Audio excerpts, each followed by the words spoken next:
Depois de 5 horas e meia de discussões, a Câmara dos Deputados aprovou em segundo turno e com folga a reforma da Previdência. E hoje os deputados vão analisar 8 destaques que podem mudar ou não trechos da proposta de reforma. Por 370 votos a 124, o texto base da reforma da Previdência foi aprovado na Câmara dos Deputados em segundo turno. A redação é igual à do primeiro turno, aprovada em julho.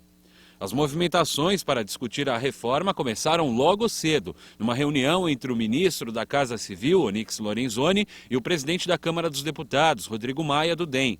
À tarde, Onyx ainda participou de uma reunião com o secretário especial de Previdência e Trabalho, Rogério Marinho, e parlamentares governistas e do Centrão para discutir a aprovação de um crédito extra para pagar as emendas dos deputados.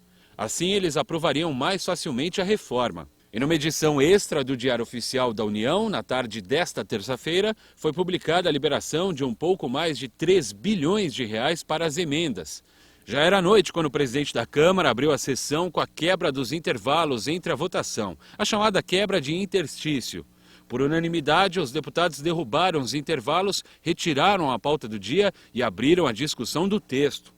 Governistas e oposição discursaram sobre o assunto. A verdade é uma matéria difícil, nós fizemos um sacrifício, porque somos conscientes que essa é a primeira reforma de um pilar de diversas reformas que faremos pelo nosso país. O nosso país precisa da reforma previdenciária, o nosso país precisa também da tributária, da política, da reforma do judiciário e da revisão do Pacto Federativo, todas elas. E enfrentamos de uma forma positiva. O governo Bolsonaro foi eleito com isso, com essa promessa de fazer as reformas de base que o nosso país precisa. E se impõe uma transição dura demais para os trabalhadores do regime geral e do regime próprio. E tentaremos corrigir isso.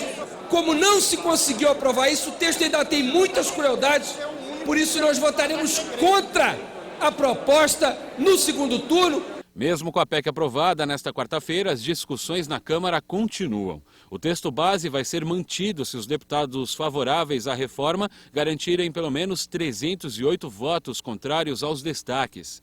As análises dos parlamentares agora tratam das contribuições abaixo do piso, salário mínimo para a pensão por morte, o benefício de prestação continuada, a retirada do pedágio de 100% para a transição, redução para o tempo de servidores públicos expostos a agentes químicos e ainda mudanças sobre abono salarial e tempo de contribuição.